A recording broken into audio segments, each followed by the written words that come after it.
Il y a 3 types de personnes à qui il ne faut jamais accorder une chance en amour. 3 types de relations qu'il faut totalement éviter. Donc 3 types de personnes à qui il ne faut pas accorder de chance. Si vous accordez la chance, c'est votre problème. Il ne faut pas revenir ici, tout ça. Non, on ne veut pas vous prendre le problème. Restez, allez pleurer là-bas devant le coin tout seul. Parce que d'après tout, vous n'écoutez pas. On va vous dire ici. D'ailleurs, je vais arrêter cette vidéo parce que je pense que vous n'allez même pas m'écouter. Donc bref, ça sert à rien. Bon, je vous pardonne quand même, je vais vous dire. 3 types de personnes à qui il ne faut jamais accorder une chance. Le premier type, c'est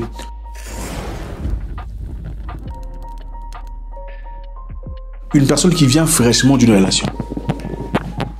Non, il n'est pas intéressé par toi. Non, il n'est pas amoureux de toi. Absolument pas. Il est en train de chercher un rebuttal.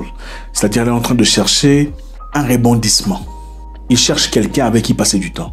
Quelqu'un pour oublier ses difficultés du passé. Ça pourrait être une femme. Elle cherche simplement quelqu'un pour l'aider à oublier, à déstresser, pendant qu'elle souffre. Ok, elle est encore en train de souffrir de son histoire là, présent là. Sortir, ça fait du bien. Je ne sais pas si on vous allez le dire. Pour oublier quelqu'un bien, il faut sortir. Il ne faut pas rester sur place. Il ne faut pas rester coincé dans sa chambre à réfléchir parce que voilà, quand tu restes dans ta chambre à réfléchir, qu'est-ce qui se passe? Tu commences à revoir les souvenirs, les moments bien, les caresses, les tendresses, les voyages. Ça te revient comme un film. Tu commences à pleurer, tu en subis, tu endures. Donc la meilleure façon d'oublier quelqu'un, pour ceux qui ne savent pas, pour en profiter, c'est de sortir, n'est-ce pas? Vous sortez, vous vous entourez des gens bien, vous riez, vous vous amusez. Ça vous fait oublier très vite. Au fait, quand vous voulez quitter quelqu'un, ce qui fait mal le plus, c'est l'habitude, n'est-ce pas? Vous créez l'habitude entre vous deux de vous voir régulièrement, de discuter. Quand tu as un petit problème, c'est à lui que tu parles. Quand il y a une nouvelle, c'est avec lui que tu veux discuter. Quand il y a un truc bien, tu veux partager avec lui ou elle. Et quand cette personne n'est pas là, évidemment, il y a vide. Il y a ce vide-là qu'il faut combler. On a besoin de parler à quelqu'un. On a finalement une bonne nouvelle, on ne peut pas en parler à la personne. Même quand tu vas sur Instagram, tu vois un truc génial. D'habitude, tu lui envoyerais, tu partageras avec lui. Tu ne sais pas s'il faut le faire ou pas. Parce que vous êtes en colère. Donc voilà. Une personne qui sort à peine d'une relation, ce n'est pas toi qu'elle aime. Oui, elle a besoin de ta vibration, elle a besoin de ta présence. Elle a besoin de te sentir là, elle a besoin de se sentir aimée, appréciée. En fait, c'est bien pour sa valeur personnelle. C'est bien pour se reconsidérer, se revoir. Quand tu quittes une relation, tu viens à peine de quitter quelqu'un, ou quelqu'un te quitte, pendant que ça fait encore mal. Quand quelqu'un s'approche, te dira, tu es jolie, tout ça. Ça te fait du bien, ça te donne, ça te donne envie de te redécouvrir. Tu dis, ah ok, donc, j'ai quand même une valeur dans le marché, il y a des gens qui me considèrent, je ne suis pas n'importe qui, donc je ne suis pas, voilà quoi, il peut partir. Donc il y a des gens qui, pour t'oublier, a besoin de passer avec quelqu'un d'autre, pour finalement, maintenant, chercher quelqu'un qu'elle aime. Ce n'est pas toi qu'on aime, on se sert de toi. Vous sortez beaucoup? Ah oui, voilà, c'est pour ça. Vous allez manger, vous faites des tours, vous visitez des trucs, vous riez. Oui, c'est un traitement. Donc ça sert à rien d'asseoir là, dire, bon, moi, comme elle vient de te dire que je viens à peine de quitter une relation, il faut fuir. Quand j'entends quelqu'un dire, je viens à peine de... Combien de temps? Il faut fuir, il faut éviter. Ce n'est pas toi. Elle ne s'est même pas encore retrouvée, elle ne se connaît même pas encore, elle essaie de se redéfinir, elle n'a pas de direction. Donc, au moment où elle sera guérie, elle va aller chercher quelqu'un qu'elle aime. Cette personne cherchera la personne qu'elle aime. Ce n'est pas toi qu'on aime. Tu es simplement propre, présentable, tu as aussi un peu de flouze, tu as un peu de vibration, tu permets à ce qu'on s'amuse, on se fasse du bien, mais ce n'est pas toi qu'on aime. Donc une personne qui te dit je viens à peine de quitter un truc, ce n'est pas toi. D'ailleurs, il y a une grande chance, une forte chance que toi tu te sers, tu es là, tu l'aides à se rétablir, à être bien, tu sors, tout ça. Et puis à un moment donné, si son ex revient, on te fait sauter, pouh, tu pars. Elle repart avec son ex. Tu as déjà commencé à parler avec quelqu'un, tu parles avec une fille, tu parles avec une fille, elle te répond bien, tout ça, elle te dit son ex n'était plus là, tout ça. Après un moment donné, ça s'arrête, elle répond plus, elle est calme, elle te dit, oh non, tout ça, j'ai beaucoup de problèmes. C'est parce que son ex est rentré. Toi, tu penses que c'est pourquoi? Tu penses que c'est pourquoi? C'est pour ça. Donc, laisse la personne aller guérir. Donne-lui le temps de se retrouver, de savoir ce qu'elle veut vraiment. Et puis d'ailleurs, pourquoi tu cherches une personne brisée, détruite, blessée? Elle va t'emporter ces bêtises du passé. C'est toi qui vas en subir les conséquences. Oh, à qui tu parles au téléphone? C'est pas toi, c'est là-bas. Si vous en arrivez là d'ailleurs, même si ça marchait, tu vas commencer à subir les conséquences de son passé. Mais généralement, c'est parce qu'elle cherche comment se retrouver. Deuxième type de personne qu'il faut totalement éviter.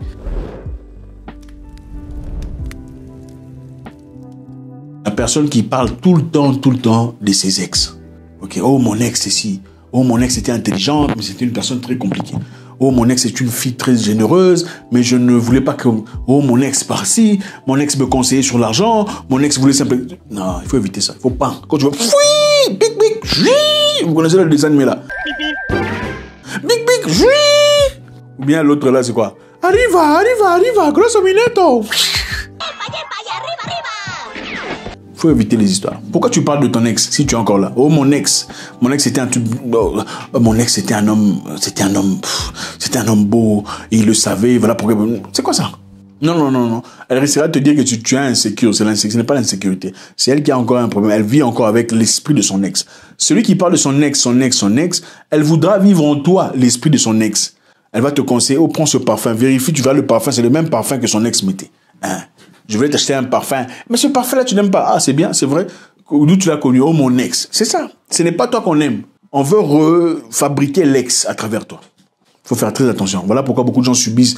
Oh, l'ex. Il faut laisser. Il faut laisser ça. Va d'abord guérir, oublier l'ex. Oui, c'est vrai. Une personne peut parler de son ex. On parle de son ex pour illustrer une histoire. Une fois tous les 6 mois, et puis ça passe. Ce n'est pas mon ex me disait pas ça. D'ailleurs, mon ex, il était comme ça. Mon ex, il était méchant. Que ce soit en positivité ou en négativité. C'est-à-dire qu'elle dise du bien de son ex excessivement ou du mal excessivement, il faut pas. Parce que du bien excessivement, c'est-à-dire qu'elle n'a pas oublié. Son cœur est encore là-bas.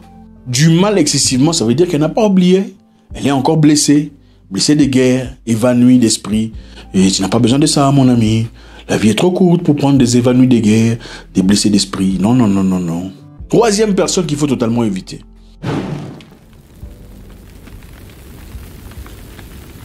Le monsieur qui t'appelle, t'invite chez lui à la maison pour la première sortie, première date, first date. Oh, on sort pour la première fois où je t'invite, viens me voir à la maison. C'est quoi ça? Attendez, ça va pas, non? C'est pas sérieux. Une personne sérieuse ne t'invite pas chez lui à la maison la première fois. Ou c'est pour aller faire quoi? Quand il t'invite, viens à la maison, c'est pour faire quoi? C'est pour faire quoi? Non, c'est pour faire quoi? C'est pour faire quoi? Vous allez à la maison chez lui pour faire quoi? Une personne sérieuse veut connaître qui tu es. Peut-être que tu es une sorcière. Il va t'emmener à la maison seulement comme ça. Regarde, une personne qui cherche quelqu'un pour de vrai s'assure que tu es vraiment quelqu'un pour de vrai. Ce n'est pas n'importe qui qu'on amène chez soi à la maison. À moins qu'on soit un aventurier. Quand on est sérieux, on ne fait pas ça. Il faut te comprendre. Peut-être que tu fais encore pipi au lit. Comment on sait que tu ne fais pas encore pipi au lit? Il y a beaucoup de femmes ici, vous faites pipi au lit. Écrivez ici si vous faites pipi au lit. Écrivez, j'ai fait pipi au lit. Oui, il y a des femmes ici qui font pipi au lit. Renseignez-vous, il y a dans un pays ici, les femmes font pipi au lit. Bref, un monsieur sérieux qui veut de toi dans la vie ne t'invitera pas chez lui à la maison. Il va t'inviter à aller au restaurant, aller discuter, tu fais quoi dans la vie? Alors, vous êtes à combien dans la famille? Quelles sont tes ambitions de vie? Il veut te connaître. Il veut découvrir qu'est-ce que tu as dans le cœur. C'est comment ton passé. Pourquoi tu as rompu avec le monsieur. Est-ce que tu étais une sorcière ou pas? Est-ce que tu es toxique ou pas? Pourquoi il va t'emmener à la maison? Il va t'emmener pour faire quoi? Pour t'enlever le pantalon? C'est ça qu'il cherche, évidemment. Si c'est question d'enlever les pantalons, on n'a pas besoin de savoir qui tu es. Mais si c'est pour un amour vrai, on est quelqu'un de sérieux, de digne. On veut comprendre dans quelle direction tu vas. Tu vas où? Est-ce que tu es en train de me perdre mon temps ou pas? Ok? Et aussi les femmes, oh, achète-moi ça. C'est quoi ça? Achète-moi quoi? On ne se connaît pas. Je vais t'acheter des trucs, pourquoi? Est-ce que si on te demande d'aller à la maison, tu vas venir? Tu vas pas venir. Bon, pourquoi je vais t'acheter des choses? On ne s'est même pas encore rencontré. Il faut pas. C'est une manipulatrice. Une femme qui se respecte, vous sortez pour la première fois, elle te regarde avec beaucoup d'élégance et de soutenance. C'est-à-dire, elle te regarde comme ça. Elle n'a pas besoin que tu lui fasses quoi que ce soit. Elle est en train d'observer. Et d'ailleurs, elle ne te dira pas. Elle ne te dira pas ce qu'elle veut. C'est secret pour les femmes. Quand un homme te demande, qu'est-ce que tu aimes? Comment tu aimes ton homme? Tu veux que ton homme soit comment? Il ne faut pas lui dire. Oh, mon homme, il doit être généreux, gentil, poli, non, fidèle. Il ne faut pas dire ça. Il ne faut pas dire ça. Parce que quand tu dis ça, tu es en train de l'équiper de la connaissance, de lui donner la clé de ton cœur. C'est-à-dire, quand tu me dis ça, bon, elle aime généreux, ok, de temps en autre, tiens. Elle aime poli, ok, même quand tu dis des trucs, il est poli. Fidèle, ok, il fait semblant, il te raconte des histoires de bobards. Tu sais, il y a une fille là dans le coin, elle me dit bonjour tout le temps. Toi, tu penses que c'est un monsieur sérieux. Mais il connaît comment jouer avec toi. Et il faut le laisser s'exécuter, le laisser être lui-même. À partir de là, tu peux découvrir si c'est vraiment l'homme qu'il te faut ou pas.